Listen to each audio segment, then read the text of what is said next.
ːrströmmäng, is fermented Baltic Sea herring and is a staple of traditional northern Swedish cuisine since at least the 16th century. Just enough salt is used to prevent the raw fish from rotting. A fermentation process of at least 6 months gives the lightly salted fish its characteristic strong smell and somewhat acidulous taste. When opened, the contents release a strong and sometimes overwhelming odor. The dish is ordinarily eaten outdoors. According to a Japanese study, a newly opened can of ːrströmmäng has one of the most putrid food smells in the world, even more so than similarly fermented fish dishes such as the Korean Hongeohoe or Japanese Kusaya.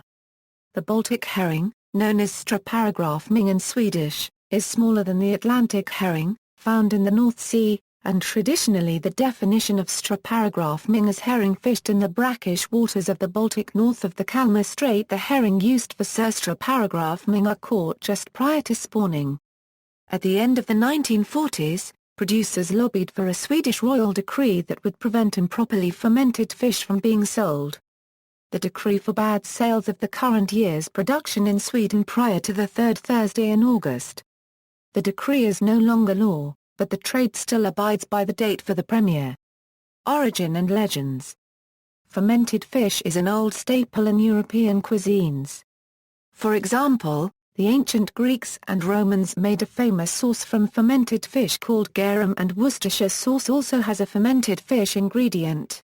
One explanation of the origins of this method of preservation is that it began long ago, when brining food was quite expensive owing to the cost of salt.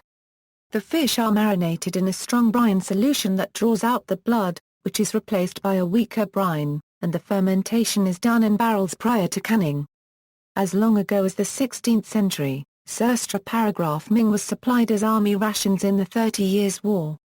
Swedish soldiers who did not come from the area where this was staple food, as well as foreign conscripts, refused to eat it. The canning procedure, introduced in the 19th century, enabled the product to be marketed in shops and stored in the home, whereas at one time the final stage would have been storage in large wooden barrels and smaller, 1-liter kegs. Canning also enabled the product to be marketed farther south in Sweden to homesick northern Swedes and to southern Swedes as a curiosity and party food, serving as a background to schnapps as other spicy herring preparations do. Historically, other fatty fish such as salmon and whitefish have been fermented in a way not unlike ːrströmmäng. The original gravlax resembled ːrströmmäng, whereas nowadays the product is covered with a salt and sugar mixture that permeates the fish without fermentation occurring. Chemical process. The fermentation starts from a lactic acid enzyme in the spine of the fish, and so the fermentation is by autolysis. Together with bacteria, pungent-smelling acids are formed in the fish such as propionic acid, butyric acid and acetic acid. Hydrogen sulfide is also produced. The salt raises the osmotic pressure of the brine above the zone where bacteria responsible for rotting can thrive and prevents decomposition of fish proteins into oligopeptides and amino acids. Instead, the osmotic conditions enable halornaerobium bacteria to prosper and decompose the fish glycogen into organic acids, making it sour. Production. The herring are caught in April and May, when they are in prime condition and just about to spawn. Prior to spawning, the herring have not fattened. They are then put into a strong brine for about 20 hours which draws out the blood, the heads are removed and they are gutted and put into a weaker brine solution. The barrels are then placed in a temperature-controlled room kept at 15 to 20 degrees Celsius. Canning takes place at the beginning of July and for 5 weeks thereafter. 10 days prior to the premiere, the final product is distributed to wholesalers. The fermentation of the fish depends on a lactic acid enzyme in the spine that is activated if the conditions are right. The low temperatures in northern Sweden is one of the parameters that affects the character of the final product. Fermentation continues in the can, which causes the can to bulge noticeably. Prior to modern canning methods, ːrströmmäng was sold in wooden barrels, and was only consumed locally.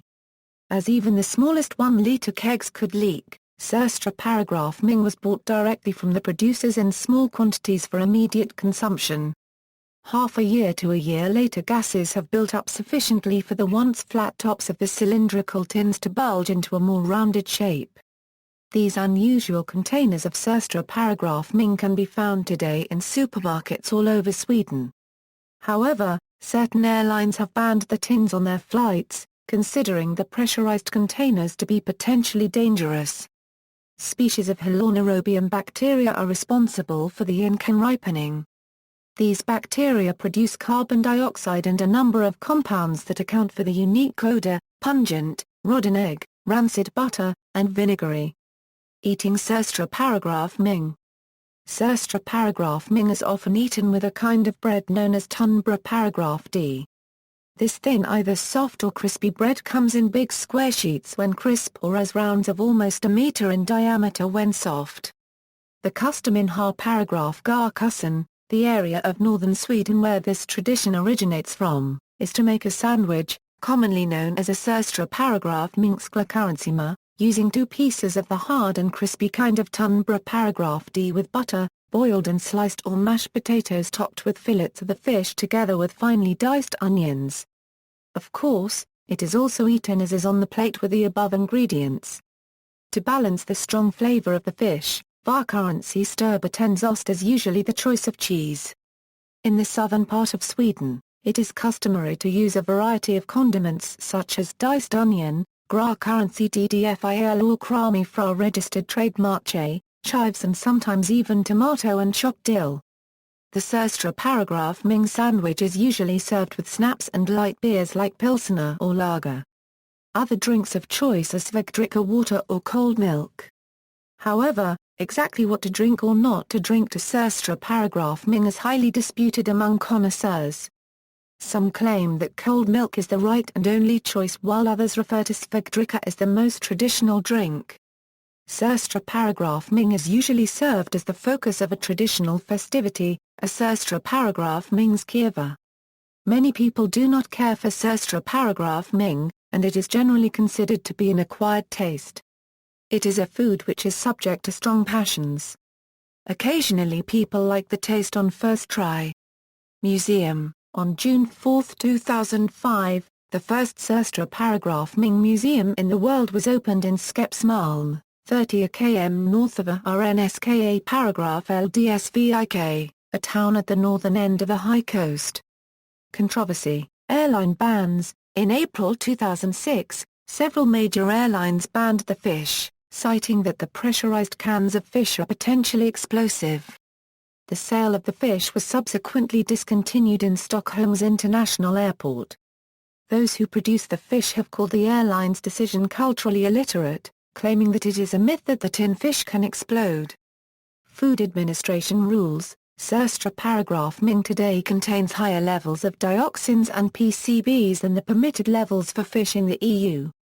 Sweden was granted exceptions to these rules from 2002 to 2011, and a renewal of the exceptions was then applied for. Producers have said that if the application is denied they will only be allowed to use herring less than 17 centimeters long, which contain lower levels, which will affect the availability of herring. German eviction. In 1981, a German landlord evicted a tenant without notice after the tenant spread ÄRströmming brine in the apartment building's staircase. When the landlord was taken to court, the court ruled that the termination was justified when the landlord's party demonstrated their case by opening a can inside the courtroom. The court concluded that it had convinced itself that the disgusting smell of the fish brine far exceeded the degree that fellow tenants in the building could be expected to tolerate. German food critic and author Wolfgang Fassbinder wrote that the biggest challenge when eating ÄRströmming is to vomit only after the first bite, as opposed to before. See also, devil's dung, gravlax, harkarl, Icelandic rotten shark, kviak, lutefisk, rakfisk, fessick, Egyptian fermented fish. Notes. References: Ringblom, Fredrik and Westerlund, a Jan ÄRströmming, N Handbook. Grenadine. ISBN 9789185329816. External links: ÄRströmming say, fermented herring, guide and film, How to make ːrströmming at home. Jamie Oliver enjoys ːrströmming YouTube. Food for Louis at YouTube. Eating surströmming at YouTube.